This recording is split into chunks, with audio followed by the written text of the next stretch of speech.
Hey folks, I'm going to do something a bit different and something I don't do that often, which is an unboxing or a box review or whatever they call it. A couple weeks ago, when I was searching for more military miniatures, specifically from the Great War era, I came across pictures and then went to the website of a place called Tommy's War, and I was astounded. And after perusing the site for a while, I made an order which just arrived, and we'll get into that in a moment. But Tommy's War, needless to say, is focused, or maybe I should have to say, is focused on the Great War figures, Allied figures, of course, a preponderance of British figures, but then Empire figures as well as some German figures. Just magnificent stuff. The box came with a 10-year anniversary brochure. The site and the company celebrated its 10-year anniversary a year ago. And that was really cool. And you can get some idea here of the various figures. New release, quality of the figures, just amazing that are. There's King George V. That was, and this was called The Visit of King George V. And yes, they'd made a figure of the king in his military uniform for when he visited. Just wonderful stuff. I didn't order that though. I ordered something else. And that is why it's kind of special, and it's related to somebody special. So let's get into that. We'll move that to the side. And here's the box I got. And geez, it's awful big. Maybe I should move this away. Did I? Okay. There we go. Tommy's War. Now we got to take this out. And with my setup, it's going to be a little awkward. I apologize for that. So all these wonderful resin pieces. And here we go. And what did I get? I got a trooper from the Australian Light Horse. Yes, it's horse and rider in 1/32 scale, which is just wonderful because, of course, I've got a lot of 1/32 figures, but they're for airplanes or attending to airplanes. And now I've got an Australian Light Horse trooper, which I will be building at some point. But I really have to put that on hold until after I finish my group build, which is another story, and we won't bore you with that now. So here is the instruction manual. We'll just jump to the end. Some pictures of what this thing might look like if I can come close to whoever did the model buildup for the amazing box art. And there we've got the charge. And it's the charge at Beersheba, 1917. A very famous charge.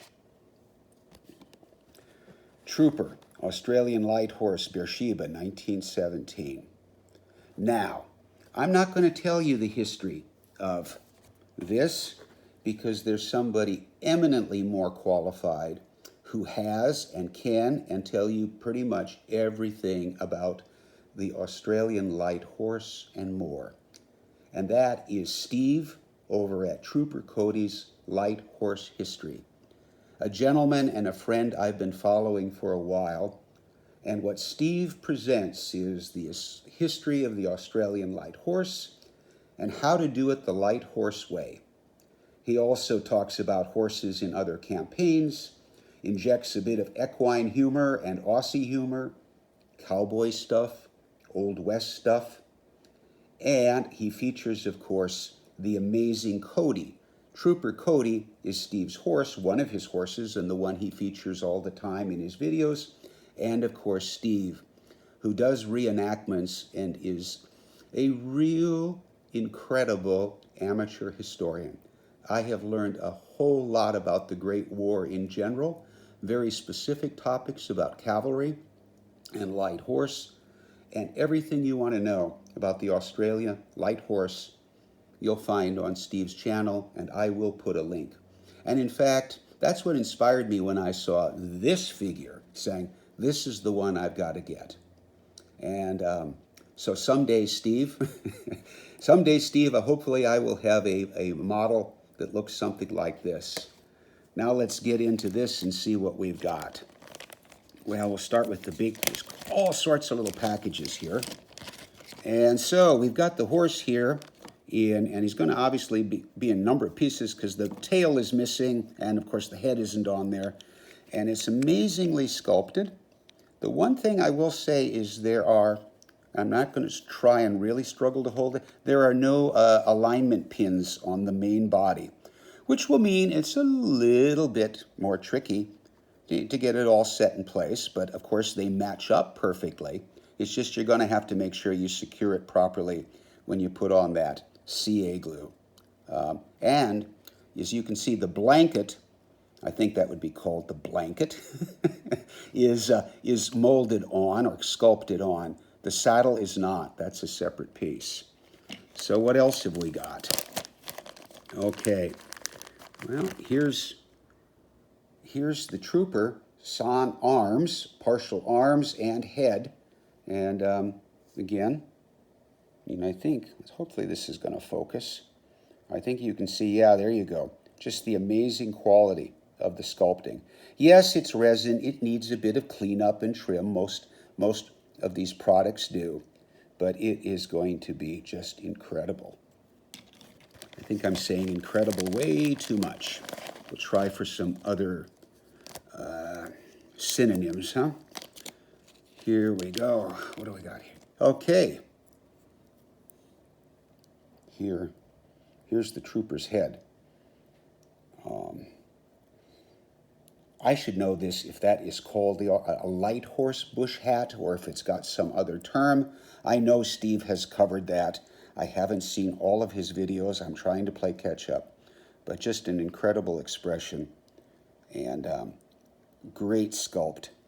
So there's the trooper's head. And in here, what do we got? Okay, we've got an arm, some other doodads, equipment. Doodad is a technical term. Here's the horse's tail. The carbine, is that a full-size, or I guess it might be a full-size rifle? Lee Enfield, would that be right, Steve? I think so. He knows way more about all of this subject matter. He is a subject matter expert on this stuff.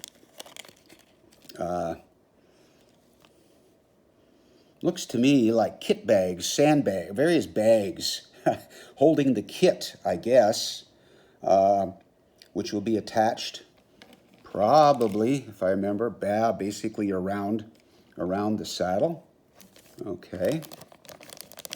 What else have we got in here? Okay.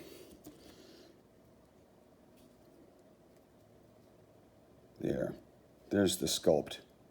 You can see a little flash I think there's a little flash in there, maybe not, of the horse's head, the charger, the steed. Here's the saddle. It's attached to a piece that'll have to be cut off, of course, trimmed off. So you've got the cavalry saddle or the light horse saddle. All right. We've got, there we go. There we go. The trooper's right arm clutching. He's got his saber, saber out. There. And then we've got photo etched for the halter bridle, the bit, or the attachment for the reins. You know, it's hard to believe I once worked on a ranch and knew all of these terms backwards and forwards, but that was 50 years ago when I was a teenager. So the brain doesn't work as well. And then you've got rope and I think for all of the, accessories there. There's one or two little pieces that are still in the bags here. And a certificate of authenticity, a genuine product manufactured by Tommy's World. Darren Parker Mead. That's the gentleman. Okay, so I'm really excited about this build. All this stuff here is going to get repackaged, and this will be my next project, I think, after I do T.E. Lawrence, who I put on hold so I could do the group build, the Sop with Snipe, which I've got precious little time to finish given the complexity of the painting. And again, I'm putting a link into Steve's wonderful YouTube channel, Trooper Cody's Light Horse History. I suspect most of you who have already viewed my channel know about Steve, but in the event you don't, go over there, take a look, do a like, subscribe. Thanks so much for watching, folks. I really appreciate it. Let's turn this guy around. He's headless, but we don't have to have him with his derriere poked up at the camera. Okay, thanks for watching, folks.